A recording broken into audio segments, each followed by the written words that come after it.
Boa noite. Boa noite. Ex-deputados André Vargas, Pedro Correia e Luiz Argolo são denunciados por corrupção na Operação Lava Jato. Dilma avisa que vetará mudança no fator previdenciário aprovado pela Câmara dos Deputados. Greve de professores da rede estadual completa 63 dias com balanços divergentes. Nossa reportagem constatou a escola funcionando normalmente, mas também a escola fechada. Adolescentes botam fogo em colchões e fazem reféns em unidade da Fundação Casa, na capital. 60 famílias sem teto invadem prédio em área nobre, avaliado em 18 milhões de reais.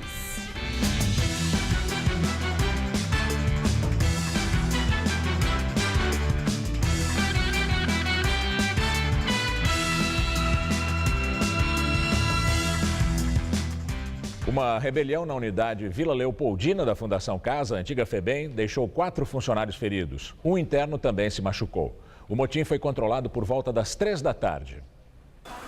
A rebelião começou por volta da 1h da tarde. De acordo com a Corregedoria da Fundação Casa, um grupo de menores rendeu todos os 14 funcionários da unidade Vila Leopoldina durante uma atividade educativa. Os internos usaram pedaços das carteiras de uma classe para intimidar os servidores. De acordo com a Corregedoria, o motim foi ganhando a adesão de praticamente todos os menores da unidade. Eles não usavam armas. Os reféns ficaram sob ameaça do grupo por cerca de 1h30. Na confusão, 5 pessoas ficaram feridas, 4 funcionários e um menor. A equipe da Superintendência de Segurança chefiou as negociações, né, e conseguiu demovê-los da ideia. Não foi necessário confronto, não houve confronto entre servidores e adolescentes, e eles acabaram se entregando. Com relação aos servidores, nós ainda estamos apurando, né, se os adolescentes os agrediram na hora de tentar tomar a unidade ou se houve alguma agressão durante o tumulto, né, isso ainda vai ser objeto de apuração. Da mesma forma com relação ao adolescente. A gente ainda não sabe se ele caiu ou se machucou enquanto ele também quebrava a unidade ou se ele foi agredido por outro adolescente. No pátio, outro grupo queimou colchões e depredou vasos sanitários. Não houve confronto e nem tentativa de fuga. Após uma negociação com os servidores, o grupo se rendeu e os reféns foram liberados. A Corregedoria abriu uma sindicância para apurar o que teria motivado a ação. Os jovens envolvidos poderão ser punidos. A unidade Vila Leopoldina tem capacidade para 150 menores e abriga 101. Apesar de não haver superlotação, o Sindicato dos Trabalhadores considera o número de servidores que trabalham aqui, 14, muito pequeno para o perfil dos jovens desta unidade. É uma unidade onde tem adolescentes de extrema gravidade. Não é um centro que os adolescentes são somente primários. Eles são primários em medida de internação, mas eles já têm um histórico infracional bastante grande na sociedade. Falta agentes de apoio socioeducativo, que são os agentes responsáveis pela imposição da disciplina e da organização junto aos adolescentes. Eles que trabalham diretamente, colocando regras e normas e fazendo a disciplina acontecer. 60 famílias de trabalhadores sem teto vivem de forma improvisada numa das áreas mais valorizadas da cidade de São Paulo. Integrantes do movimento Terra Livre invadiram há 3 meses um dos prédios do Banco Santos, que faliu em 2005. O edifício está avaliado em 18 milhões de reais. A janela de um dos cômodos revela uma vista privilegiada. Ao fundo está o Jockey Clube de São Paulo e um pouco mais à frente a movimentada marginal do Rio Pinheiros. O prédio invadido em fevereiro fica numa área nobre da capital, o Jardim Paulistano, onde o metro quadrado residencial custa em média R$ 7 mil, um dos mais valorizados no mercado. Nós saímos lá da Marechal, a polícia tirou com muita turbulência e violência, tirou a gente de lá. E as pessoas ficou desabrigadas, ficaram algumas famílias debaixo do viaduto e outras foram lá para a ONG, que fica de frente, Clube de Mãe do Brasil. Aí a gente ocupamos lá na Adolfo Pinto, na Barra Funda, ficamos lá por 6 meses e desocupamos dia 20 de fevereiro, mas a gente já tinha ocupado aqui dia 13, então trouxemos as famílias para cá. Os espaços foram divididos com tapumes. No prédio há energia elétrica, mas a água que vai servir os mais de 200 moradores vem de uma única torneira e precisa ser armazenada em galões. O prédio, avaliado em 18 milhões de reais, pertence ao Banco Santos, que teve sua falência decretada em 2005 e deixou um rombo de mais de 2 bilhões de reais. Atualmente, os imóveis que pertencem à instituição financeira estão sendo levados a leilão. A mansão de Edemar Cid Ferreira, o antigo dono do banco, também passará pelo mesmo processo e está avaliada em 116 milhões de reais. Você sabe que a qualquer momento vamos ter que sair daqui de novo, né? Com certeza, a gente tem muita fé e esperança que a gente fica aqui até eles atender a gente, né? Dos 12 andares aqui do prédio, 5 já estão servindo de abrigo para os moradores e os outros ainda serão adaptados. É que existe uma fila de espera e pelo menos 50 famílias ainda devem vir para cá. Pessoas como Dona Thelma, que morava na rua. Deitado em papelão, né? Que passei muito frio, passei chuva, fome. Daisy conta que nunca imaginou que pudesse morar numa região como esta. Veio com os 4 filhos. Sabe que um dia terá que desocupar o imóvel. Mas, por enquanto, este é o único abrigo. Eu não tenho condições de pagar um aluguel caro, não tenho condições de ir no Minha Casa Minha Dívida, porque ninguém aqui tem uma renda de R$3.000 e é só a partir disso que a pessoa pode, né, ser contemplado. E está aqui porque a gente gosta, porque a gente quer invadir as coisas dos outros, não é isso. A greve dos professores da rede estadual de ensino completa 63 dias. Em algumas escolas da Zona Norte, os alunos não foram afetados. Mas na Zona Leste, nossa equipe encontrou pelo menos 3 escolas onde os estudantes estão há mais de 2 meses sem aula. Vai e vem de crianças na hora da entrada do colégio. Essa ainda é a rotina todas as manhãs na Escola Estadual Professor Nelson Gomes Caetano. A escola fica no bairro Jova Rural, próximo ao Jaçanã, na Zona Norte. E apesar da greve dos professores da rede estadual de ensino já ter completado 2 meses, os pais afirmam que os alunos não ficaram nem um dia sem aula. Todo dia eu venho deixar, todo dia. Tá normal? Normal. Essa escola aqui, inclusive, eu acho excelente nesse ponto, porque nunca teve greve. A Secretaria de Educação afirma que até a semana passada havia registro de presença de 95% dos professores nas escolas gerenciadas pelo governo estadual.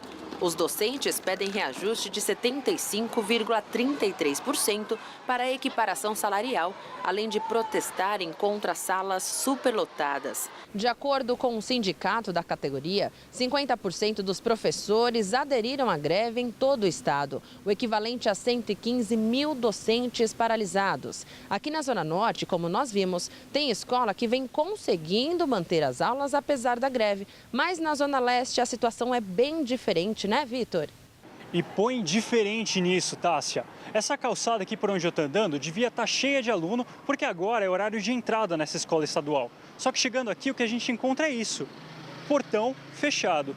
Nós temos crianças aqui que já estão 60 dias sem aula. Na nossa associação de moradores, os pais reclamam constantemente que as crianças, como estamos vendo aqui, ficam tudo desocupadas sem fazer nada. Tem um filho aí que está cursando a 8ª série, só que até agora, no momento, ele teve o quê? Uma semana de aula. Nós estamos no mês 5. A nossa equipe não teve acesso à escola Mozart Tavares de Lima, na região de São Mateus. Mas as mães dos estudantes dizem que não tem professor na maioria dos dias. A senhora então estuda aqui à noite? Estudo. Está afetando a senhora não teve... Claro que tá. Eu quero aprender. Vou na escola, mando eu para casa. Nesta outra escola, a Vila Bela, são os pais que têm que correr atrás da informação. Algumas crianças vêm e voltam, entendeu? Então eles não ligam para falar se tem aula, se não tem. Então sempre tem que vir alguém para saber se vai ter aula ou não. Só coloca bilhete no portão dizendo às séries que não está tendo aula. Só no portão. Eu entendo assim, não vai dar mais para recuperar essas aulas. Os professores em greve se reuniram hoje para discutir as propostas feitas ontem pela Secretaria da Educação. O Ministério Público Federal denunciou ex-deputados André Vargas, ex-PT, Pedro Correia, do PP, e Luiz Argolo, do Solidariedade, e mais 10 pessoas. Agora a Justiça vai decidir se eles viram réus ou não. É a primeira denúncia envolvendo políticos na Operação Lava Jato. Os ex-parlamentares estão presos na Polícia Federal de Curitiba. Eles são acusados de corrupção, lavagem de dinheiro, organização criminosa e peculato. A denúncia contra André Vargas e 2 irmãos sustenta que eles foram beneficiários de propinas em contratos de publicidade. Com a Caixa Econômica Federal, 968 milhões de reais. Com o Ministério da Saúde, 120 milhões de reais. Para o Ministério Público Federal, Luiz Argolo passou a ser quase sócio dos negócios ilícitos do doleiro Alberto Youssef. A denúncia diz que Argolo visitou 78 vezes o doleiro, personagem central da Operação Lava Jato. Pelo menos 40 viagens de Argolo foram bancadas com recursos públicos da Câmara dos Deputados, segundo o Ministério Público. Já Pedro Correia foi denunciado por ser um dos responsáveis pela distribuição interna do PP e recebeu valores específicos em benefício próprio. Ele é apontado ainda como responsável por manter no cargo Paulo Roberto Costa, o ex-diretor da Petrobras. O juiz Sérgio Moro reviu uma decisão e rejeitou denúncias contra 7 executivos que já tinham se tornado réus na Operação Lava Jato. Moro aceitou o argumento da defesa de que eles assinaram contratos fraudulentos por ordem superior e não sabiam que eram ilícitos. Com isso, deixam de ser réus no processo os seguintes funcionários da OAS: Luiz Ricardo Sampaio de Almeida, Marcos Vinícius Holanda Teixeira e Renato Vinícius de Siqueira, da Mendes Júnior, José Humberto Cruvinel Rezende, Francisco Cláudio Santos Perdigão, Vicente Ribeiro de Carvalho e José Américo Diniz. O presidente do Senado, Renan Calheiros, do PMDB, diz não ter nada a temer e promete encaminhar ao Supremo Tribunal Federal os dados sigilosos pedidos pela Polícia Federal no inquérito da Operação Lava Jato. A quebra de sigilo bancário e fiscal pode esclarecer os depósitos mencionados pelos delatores a respeito de Renan.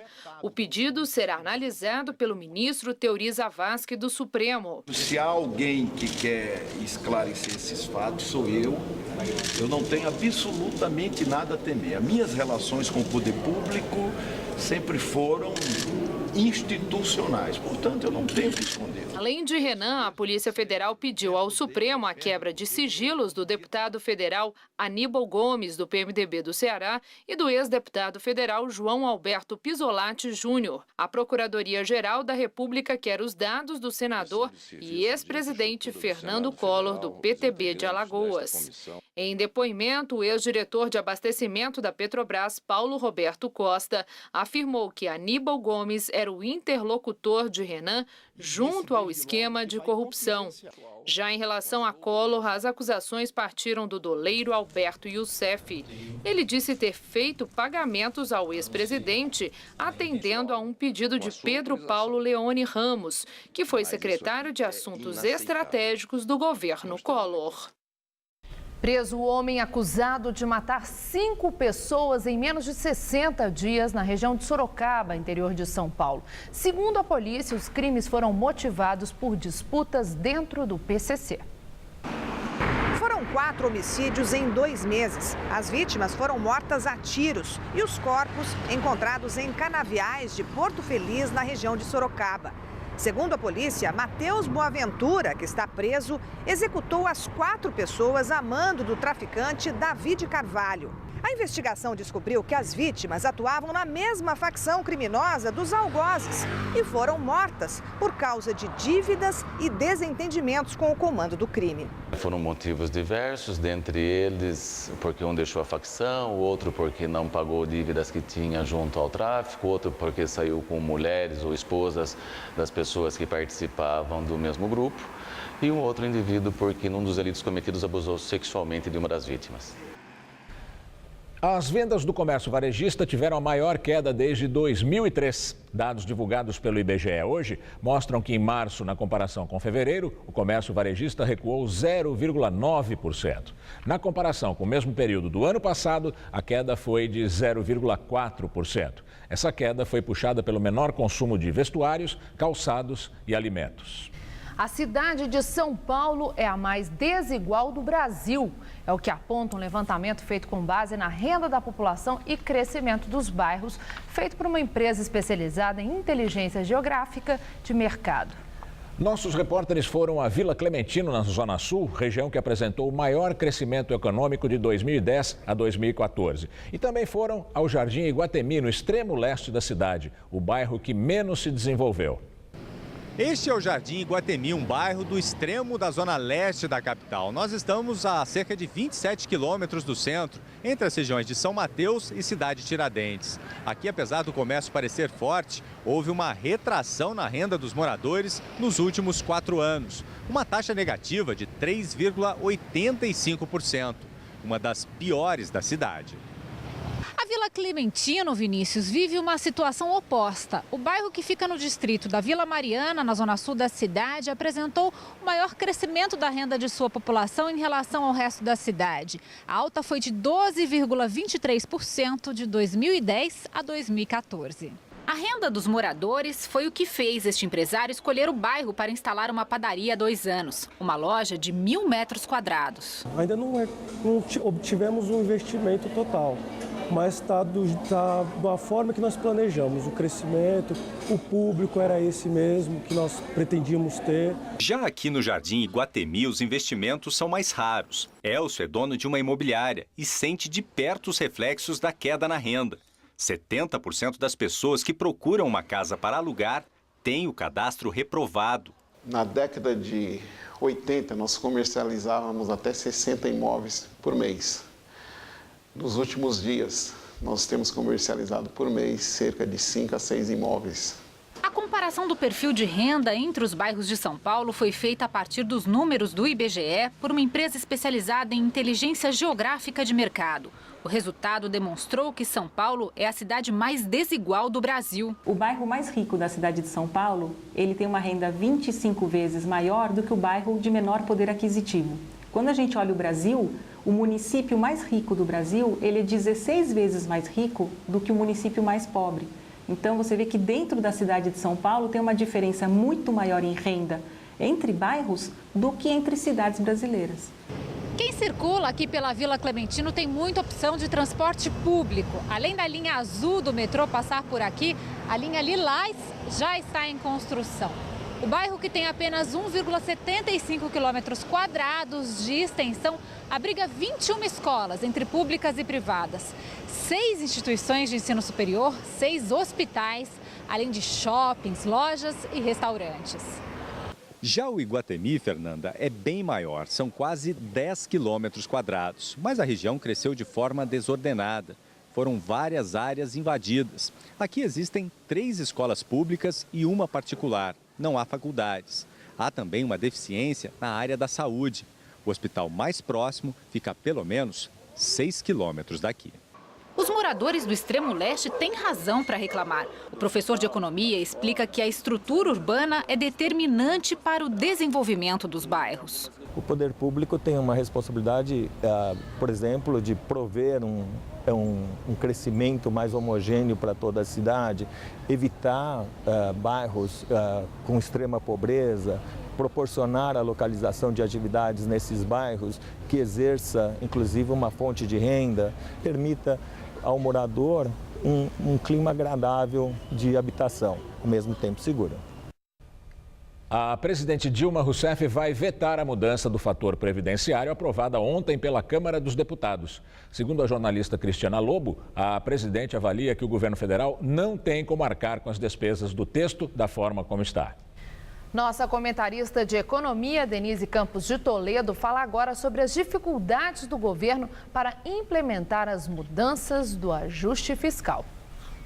Olha, o ajuste fiscal até está avançando no Congresso, o que é positivo. Diante das disputas políticas, dos embates com o governo, se contava com o risco até de uma rejeição total. No final das contas, as medidas aprovadas, que restringem benefícios como o seguro-desemprego e a pensão por morte, podem nem gerar a economia esperada, mas reduzem bastante as despesas. Agora, o problema é que, mesmo aprovando as medidas, o Congresso continua dando alertas que não está fechado com o governo. Continua tirando da gaveta medidas que podem comprometer muito as finanças, como acabar com o fator previdenciário, ou então elevar a correção do fundo de garantia. No caso do fator previdenciário, a presidente Dilma já sinalizou que pode mesmo vetar a medida. E Joaquim Levy, ministro da Fazenda, alertou para medidas como essa que podem exigir mais aumento de impostos. O foco é o ajuste fiscal. O fim do fator, que reduz muito o valor do benefício de quem se aposenta mais cedo, poderia acarretar despesas adicionais de até 40 bilhões de reais em 10 anos. Com a fórmula proposta, as mulheres, somando 85 anos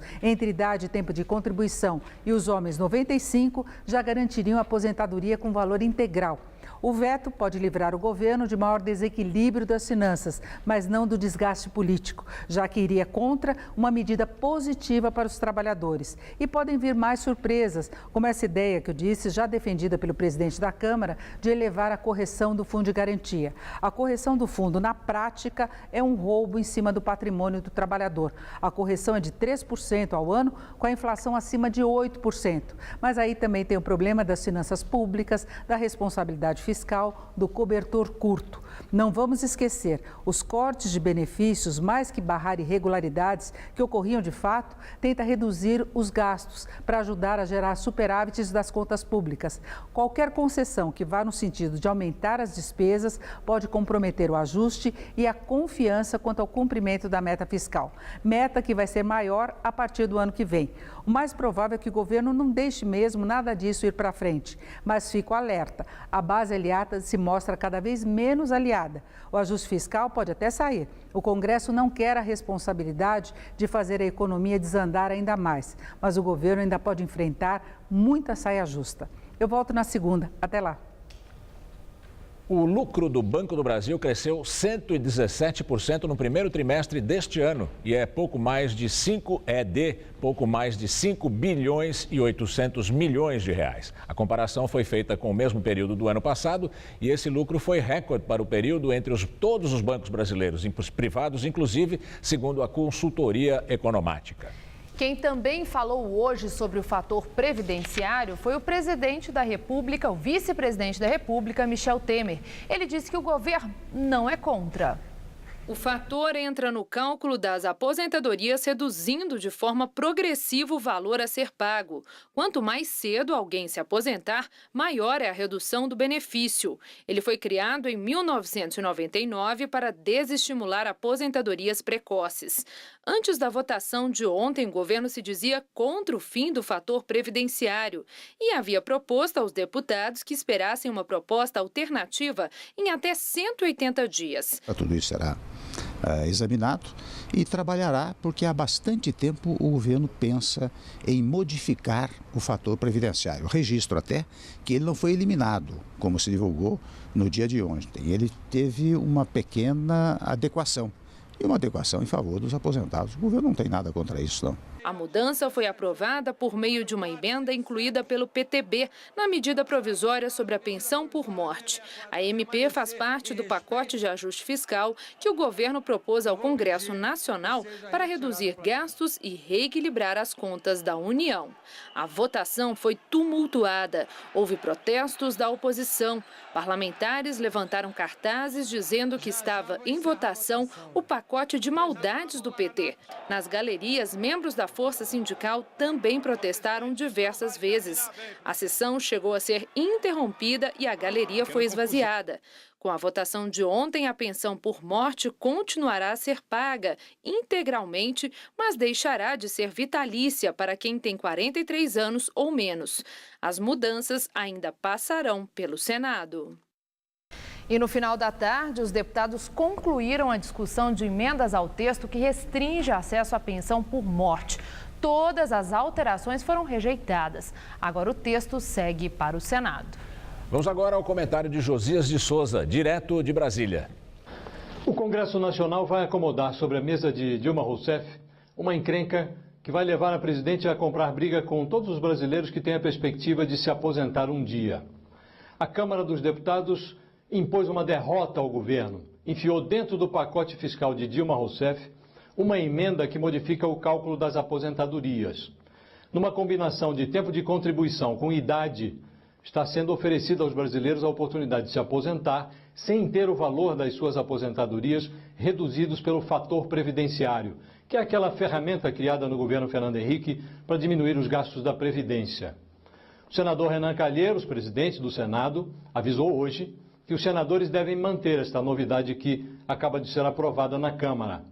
A encrenca vai para a mesa de Dilma Rousseff. A presidente diz que a Previdência não tem mais dinheiro para pagar, para arcar com novas despesas, e com isso só resta ela vetar. A presidente sabe que o Congresso pode derrubar o seu veto. Por isso está falando em criar um grupo de trabalho para discutir com os sindicalistas alternativas ao fator previdenciário. O mais interessante é observar nessa confusão toda a movimentação dos atores. O PSDB, que lá atrás no governo Fernando Henrique se indispôs com os aposentados, aprovando a criação do fator previdenciário, hoje defende os aposentados até as últimas consequências. E o PT, que lá atrás pegava em lanças contra o fator previdenciário, agora defende o mecanismo. Faz uma defesa envergonhada, com algumas traições, mas defende. A única coisa que não muda nessa história toda é a posição dos brasileiros pendurados na Previdência. Esses continuam dançando no mesmo ritmo, o ritmo de um chorinho bem brasileiro. Houve um tempo em que os velhos achavam que o seu destino estava nas mãos de Deus. Hoje, o inferno da Previdência substitui com muitas desvantagens a divina providência. Boa noite. Em Pernambuco, a presidente Dilma Rousseff participou do lançamento de navios da Petrobras. Ela prometeu manter o atual modelo de exploração do petróleo. Dilma disse que é preciso acabar com todas as tentativas de uso indevido da estatal. Dilma participou do batismo do navio Marcílio Dias e da viagem inaugural do petroleiro André Rebouças, na cidade pernambucana de Ipojuca. A presidente prometeu manter o modelo de concessões para exploração de petróleo em áreas de alto risco e o modelo de partilha no pré-sal. Ela enfatizou a importância da política de conteúdo local, que dá prioridade à indústria nacional nas contratações da Petrobras e determina também que os equipamentos usados na exploração sejam construídos no Brasil. Eu tenho perfeita clareza que só superando obstáculos a gente consegue produzir no Brasil esses navios com essa qualidade, incorporando tecnologia, melhorando a formação dos nossos trabalhadores e gerando no Brasil emprego e renda. O que nós queremos é produzir no Brasil. Dilma voltou a defender a Petrobras. Destacou que, mesmo em meio ao escândalo de corrupção, a estatal foi premiada por ter capacidade de extrair petróleo em grandes profundidades a preço competitivo. Vocês vejam que ironia. No momento que a gente enfrenta e temos de enfrentar, porque a Petrobras merece e a sociedade brasileira exige, temos de enfrentar e acabar com todos os malfeitos, todas as tentativas de uso indevido da empresa, todos os processos de corrupção. Mas, ao mesmo tempo, essa mesma empresa, ela é forte o suficiente para ganhar o Oscar tecnológico, na OTC, lá nos Estados Unidos, em Houston. Países asiáticos são acusados de abandonar imigrantes em alto mar. Autoridades da Tailândia, Malásia e Indonésia se recusam a receber embarcações à deriva em mares do sul da Ásia. Hoje foi encontrado um navio abandonado com 300 imigrantes.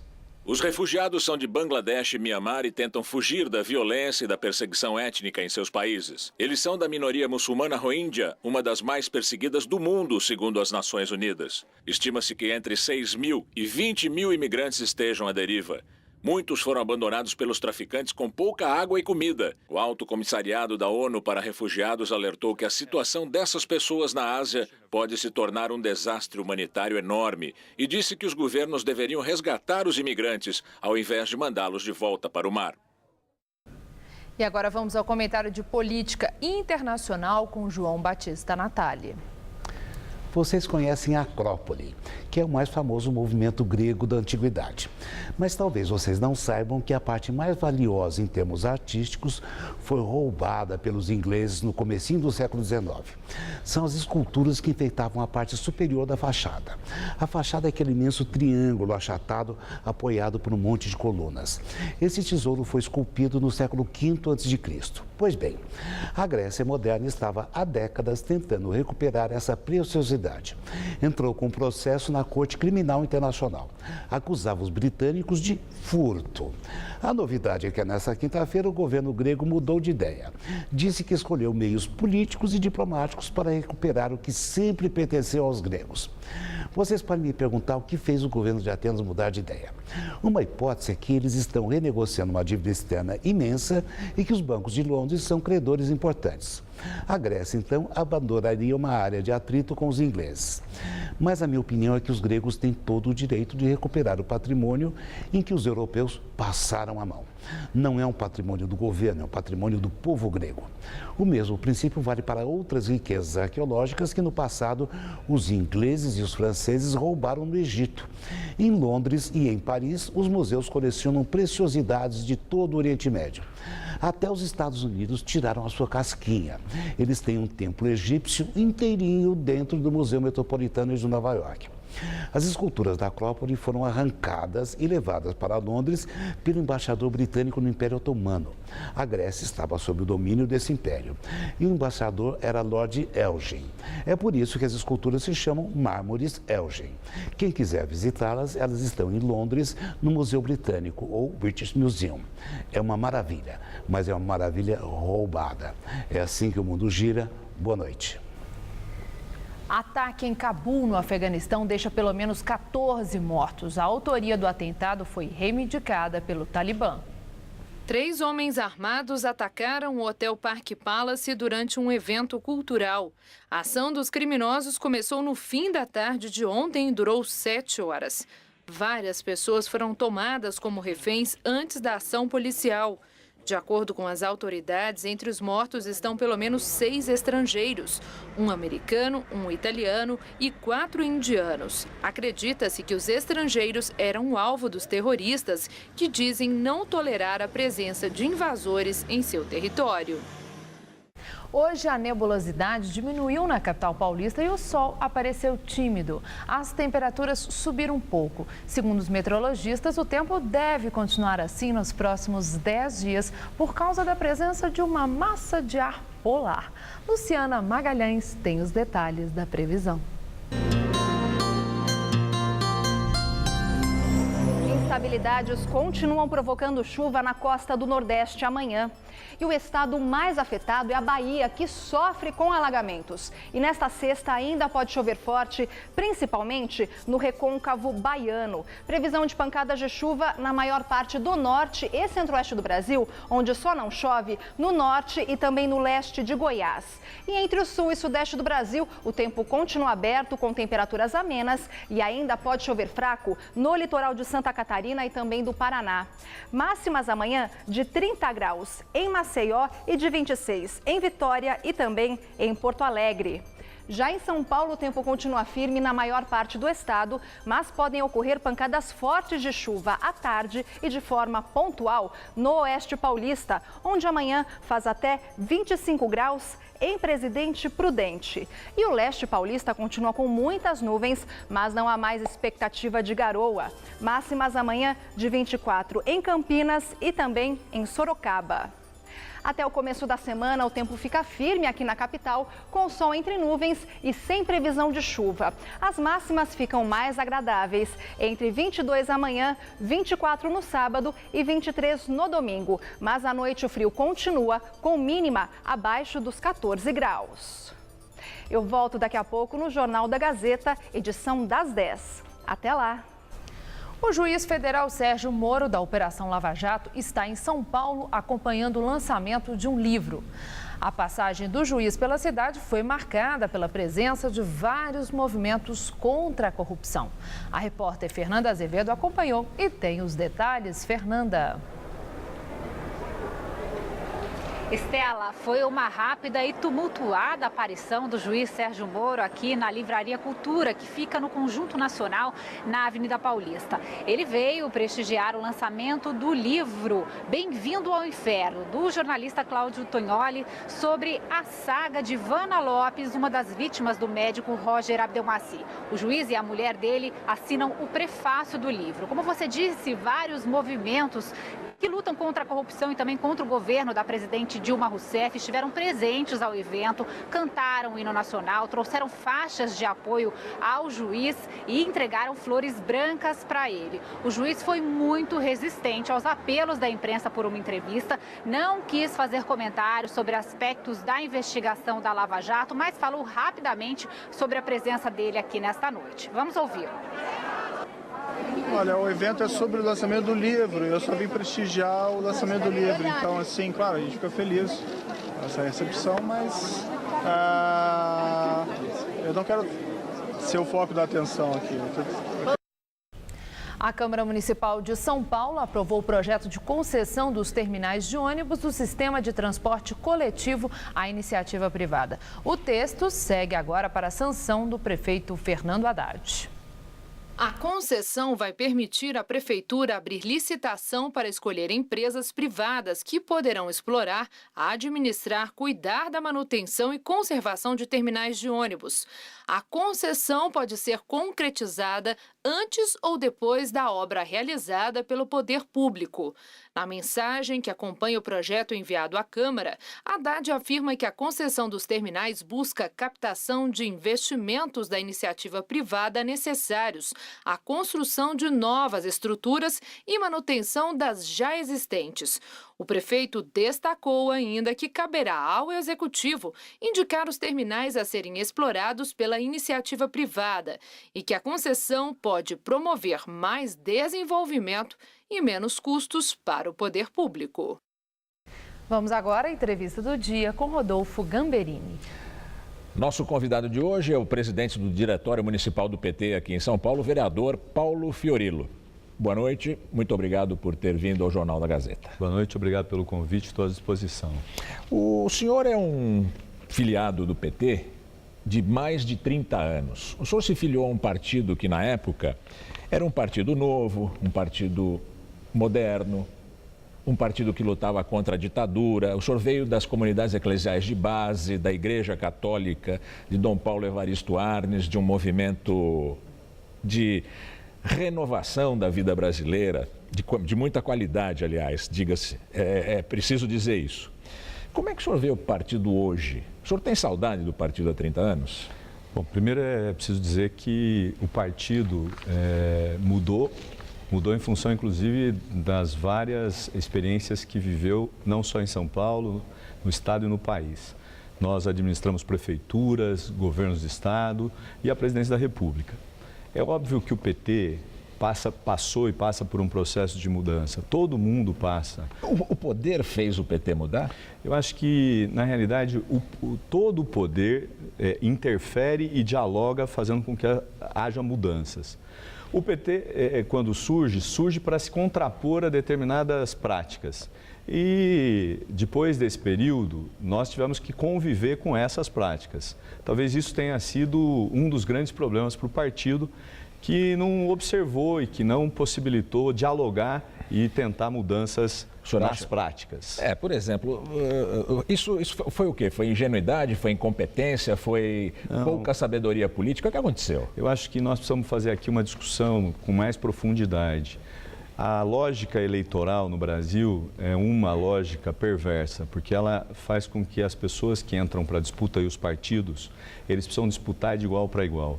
O PT tem defendido hoje mudanças na forma de eleger, no financiamento público, porque entende que são essas mudanças que podem contribuir para que a gente primeiro tenha, por parte do eleitor, o reconhecimento do eleito. E segundo, para que a gente evite práticas que são perversas, não só com o PT, mas com todos os partidos que disputam o processo eleitoral. Se você recordar, a gente tem denúncia de mensalão do PSDB, do DEM, do PMDB. Então, é preciso colocar o dedo na ferida e fazer mudanças estruturais. Se não fizermos isso, nós vamos continuar repetindo erros. Não só o PT, todos os partidos que disputam a eleição. O senhor, voltando à questão que o senhor entrou num partido diferente do que ele é hoje, o senhor se sente bem hoje com os aliados que o PT tem? O senhor se sente bem aliado de Paulo Maluf, Jair Barbalho, Fernando Collor, Kassab, Afife Domingos, malufistas, gente que apoiou a ditadura? Eu vou de novo voltar à discussão da forma e do presidencialismo de colisão que nós temos hoje no Brasil. Quando você ganha uma eleição e para governar você precisa de partidos. Aliás, esses partidos eles participam do governo a partir das propostas do governo do PT, do PMDB, do PSDB.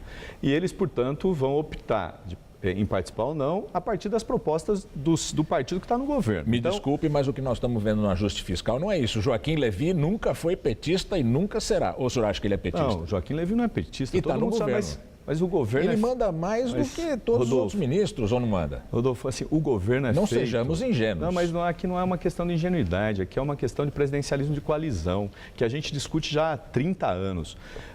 O Levy não é petista. Como não é petista outros ministros, mas o PT tem um núcleo que governa esse país e que tem posições políticas. Aliás, se você olhar o debate sobre o ajuste fiscal, nós tivemos inclusive parlamentares do PT que na votação dessa semana votaram contra. Por quê? Porque tem uma concepção partidária ou uma concepção a partir do movimento que ele vive, que ele atua. Então, aqui não é uma questão de ingenuidade, é uma questão da forma como a gente governa e é necessário fazer esse debate, inclusive para mudar. Nós, do PT, acreditamos que uma reforma política séria e profunda poderia ajudar nessa mudança. O senhor defende o ajuste fiscal? Há medidas que são necessárias. O Brasil, durante 12 anos, viveu um crescimento importante. Retirou milhares de pessoas da linha de miséria, investiu na educação, na geração de empregos. Nós estamos no momento agora de fazer a discussão do ajuste. O ajuste, ele precisa ser feito. Agora, ele não é programa de governo. Programa de governo são aquelas programa do Joaquim Levy. São aquelas propostas que a Dilma defendeu na campanha que o PT apresentou. Passar pelo ajuste é necessário para continuar crescendo. Eu, particularmente, tenho posições que podem, inclusive, dialogar com mudanças. Por exemplo, o PT tem que defender, em Brasília, a taxação sobre grandes fortunas. Nós não podemos fazer que no ajuste fiscal só uma parte dê a sua contribuição. Preciso também a contribuição de outros, de banqueiros, de grandes fortunas. Isso ajuda a equilibrar a discussão. Como é que vai ser a campanha pela Prefeitura de São Paulo no ano que vem? Nós temos aí Haddad, provável candidato, Marta Suplicy, provável candidata, e Celso Russomano, provável candidato, os três correndo na mesma raia, disputam o mesmo tipo de voto. E ainda teremos uma candidatura do PSDB, que governa esse estado e que vai fazer a disputa na prefeitura. E que é forte em São Paulo, né? Que é forte em São Paulo. Agora, elegeu senadores, então é preciso considerar isso. O PT está se preparando para esse debate. Nós fizemos um encontro da capital com os nossos diretórios. O PT é o único partido que tem diretórios em 37 regiões. Portanto, ele está consolidado na cidade. Tem dialogado sobre os desafios eleitorais e principalmente sobre as propostas que nós vamos apresentar. Nós vamos concluir esse encontro agora no sábado e a partir do segundo semestre nós queremos fazer debates regionais. O PT, insisto, é o único partido que tem capilaridade na cidade para fazer a discussão. Agora, as outras candidaturas vão disputar ou não depende do PT, mas nós vamos disputar com a nossa com condições de vencer. Nós acabamos de ver uma reportagem aqui no Jornal da Gazeta mostrando que São Paulo é uma cidade vergonhosamente injusta. O bairro mais rico tem 25 vezes mais renda, mais riqueza que o bairro mais pobre. É uma diferença brutal, vergonhosa. O PT tem algum programa para isso? Porque o programa federal, o senhor disse que tirou, os governos do PT tiraram gente da linha da pobreza. Agora está tirando gente do emprego. Então, mas de novo eu insisto até para falar dessa questão das desigualdades. Nós estamos fazendo uma discussão pontual, até para poder continuar crescendo e gerando emprego. Aliás, essa é uma bandeira do PT e nós fizemos isso. Com relação à desigualdade, a questão da desigualdade não é só da cidade de São Paulo, das grandes cidades e das grandes metrópoles. No caso do PT em São Paulo, e não só no governo do Fernando Haddad, mas nos outros governos, nós apresentamos propostas de desenvolvimento regional. Por exemplo, no caso da Leste, Jardim Guatemi, que a gente viu aqui, lá a 3 quilômetros há uma ação da prefeitura de atrair empresas. O ano passado, o prefeito Haddad esteve na região inaugurando uma empresa que gera 5 mil novos empregos. Qual é a lógica do PT? Foi assim no governo da Marta, é assim no do Haddad, levar emprego próximo das pessoas que moram mais distantes do centro. Isso vai evitar o trânsito e o transporte coletivo do jeito que ele é e melhorar a qualidade de vida. Isso o PT tem feito, principalmente na discussão do Arco do Futuro e nas mudanças que a gente fez no zoneamento. Tá bem. Eu agradeço muito a sua presença aqui. Daria para a gente conversar muito mais tempo, Com mas certeza. O tempo é pouco. E desejo boa sorte para vocês, porque vocês vão precisar de bastante sorte na eleição do ano que vem. Sorte e votos. Obrigado, estou à disposição. Muito obrigado. Estela. O ministro da Saúde, Arthur Quioro, admitiu hoje que há uma epidemia de dengue no Brasil. São quase 746 mil casos da doença. Segundo o ministro, a quantidade de casos no Brasil é avaliada como epidêmica, de acordo com a Organização Mundial de Saúde. Chioro disse que a epidemia é mais grave em São Paulo, Goiás e no Acre. Quando um município, um estado ou quando um país está em epidemia de dengue, é quando o número de casos ultrapassa 300 por 100 mil habitantes. Nós estamos exatamente nesse momento com 367,8. O Acre, que tem 1.065 casos por 100 mil habitantes. Goiás, com 969 casos por 1.000 habitantes. São Paulo, com 912 casos por 100 mil habitantes. Então, são os três, deixa eu completar meu raciocínio, os três estados que têm uma situação epidêmica explosiva. O ministro havia negado a epidemia no começo de maio, dizendo que o país vivia uma situação de elevação no total de casos e que o maior número de ocorrências seria resultado da falta d'água e do desarmamento de ações de combate à doença por parte da sociedade. O Ministério da Saúde também confirmou a circulação do Zika vírus no Brasil. Existem 1.200 suspeitas sendo investigadas no Nordeste. O mosquito Aedes aegypti também transmite a doença, que tem sintomas parecidos com a dengue. Mas Chioro disse que o vírus não preocupa. Se trata de uma doença benigna, que tem uma evolução para cura, né? A febre é baixa. A nossa preocupação é a dengue, porque dengue mata. A seguir, as eliminações de Corinthians e São Paulo da Taça Libertadores. E a tentativa de golpe de Estado no Burundi. Rivais entram em confronto nas ruas do país africano. 3 pessoas morreram. Quem quer trocar de carro sempre espera pela melhor oportunidade. Pode ter certeza, essa oportunidade chegou na Chevrolet. Todas em uma Chevrolet. São as promoções de maior sucesso do mercado de uma só vez. Quer comprar com desconto de funcionário? Na Chevrolet você pode. Quer pagar o mesmo que as concessionárias pagam? Aqui você pode. E você ainda pode fazer uma troca inteligente. Você troca seu carro por um Chevrolet novo e recebe dinheiro de volta para fazer o que você quiser. Nessa semana, não compre carro sem passar na Chevrolet.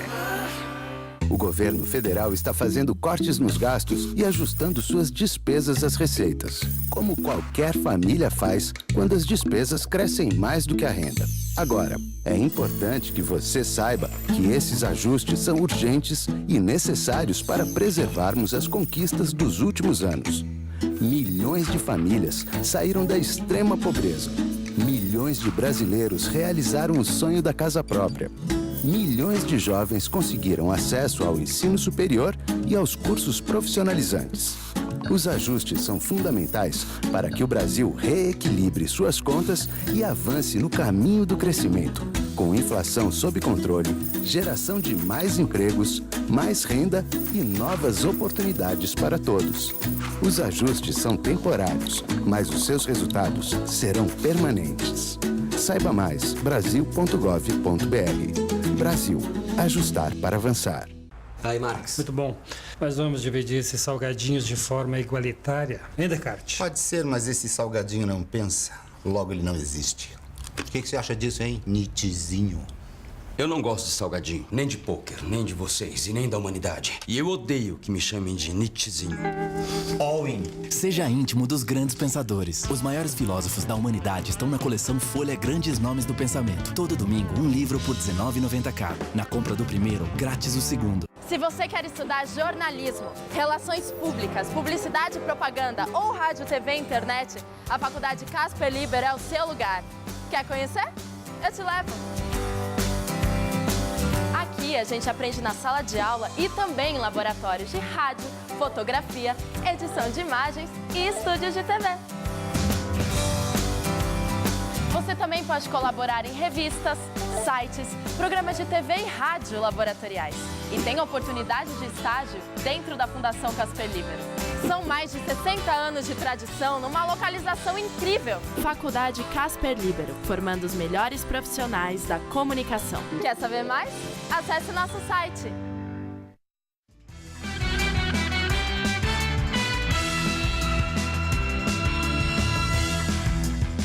Vamos agora às notícias do esporte, com Estela Gontijo e Celso Cardoso. Não deu para o Corinthians na Libertadores. Apesar do apoio da torcida, o time perdeu em Itaquera Celso Cardoso, que decepção. Estela, foi uma noite para esquecer. Nada deu certo. O time não fez os gols que precisava, perdeu 2 jogadores expulsos e ainda tomou um gol nos acréscimos, que colocou um fim na invencibilidade do time em jogos na nova arena. E o pior, foi eliminado da Libertadores. Depois de uma péssima partida no Paraguai, o Corinthians não voltou a apresentar um bom futebol e foi eliminado da Libertadores pelo Guarani. E o time paraguaio ainda achou tempo de fazer um golzinho nos acréscimos do jogo. 1-0. Essa foi a segunda derrota do Corinthians na Arena. Nas palavras do técnico corintiano, uma derrota doída. Tite evitou comparar a situação com a derrota para o Tolima em 2011. Mas falou sobre as expulsões de Jadson e Fábio Santos. E disse que menosprezo é uma palavra que não cabe no clube do Parque São Jorge. Eu confesso que eu assisti o lance algumas vezes antes de vir para cá e o primeiro ele me gera muitas dúvidas. A ponto de eu passar pelo Ossos agora, eu digo, dá uma olhada de novo no lance que tu fez e tira tuas próprias conclusões. Sem querer justificar. Porém, nessa segunda parte da pergunta, o Guarani foi melhor em 180 minutos e mereceu classificar. Bom, ninguém esperava, mas o São Paulo também deu adeus ao torneio sul-americano, viu? O time paulista caiu nos pênaltis diante do Cruzeiro no estádio do Mineirão, depois de perder no tempo regulamentar por 1-0. O time mineiro agora vai enfrentar o vencedor do confronto entre Boca Juniors e River Plate, logo mais, em La Bombonera, em Buenos Aires. Vamos aos gols da classificação mineira. A Raposa, astuta, abocanha a presa aos 9 minutos da etapa final.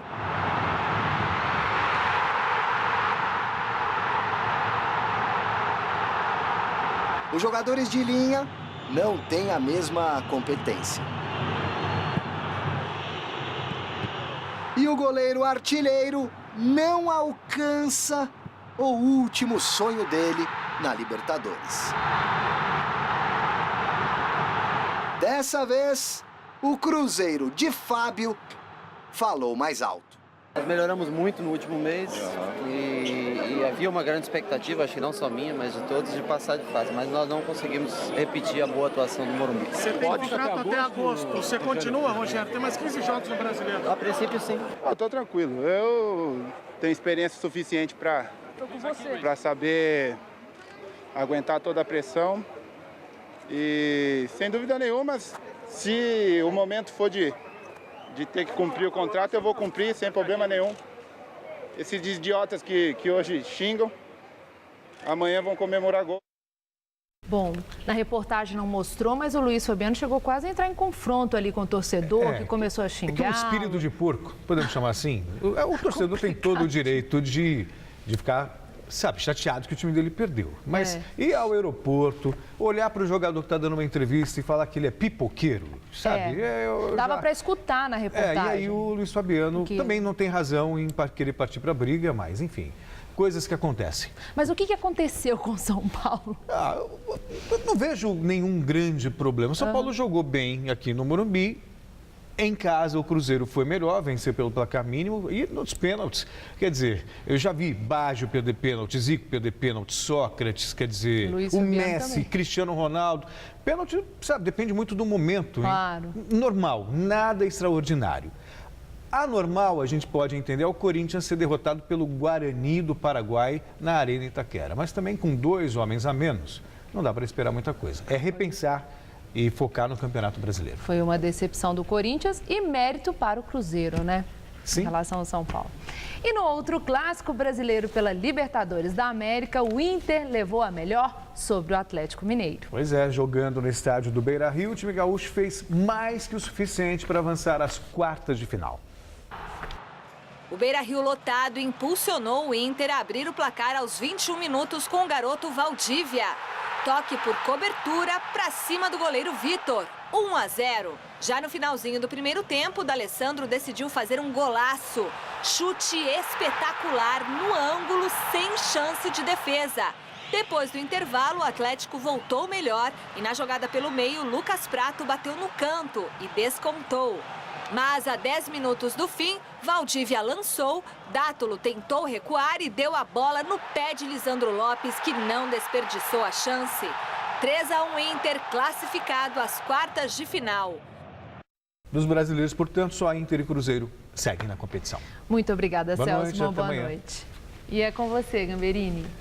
Uma tentativa de golpe deixa 3 mortos no Burundi, ou Burundi, e a ação foi condenada pela ONU. Frentes rivais entraram em confronto nas ruas da capital do país e tropas tentaram tomar o prédio da TV Nacional. O Burundi, país localizado no continente africano, é palco de protestos em massa desde o fim de abril, quando o presidente Pierre Nkurunziza anunciou que vai se candidatar a um terceiro mandato. Pelo menos 22 pessoas foram mortas em confrontos entre opositores do chefe de Estado e a polícia. Na noite de ontem, o general Godofrey Niyombé, demitido do cargo de chefe de inteligência em fevereiro, anunciou que teria instalado um governo militar interino. Mas as autoridades afirmaram em seguida que a tentativa de golpe fracassou e que a situação está sob controle. E o Jornal da Gazeta termina aqui. A edição de hoje pode ser vista daqui a pouco no site tvgazeta.com.br/Jornal da Gazeta. Mais notícias no Jornal da Gazeta, edição das 10. Uma excelente noite para você. Fique bem. Desculpa. Nós voltamos amanhã às 7 da noite em ponto. Esperamos você. Boa noite e até lá.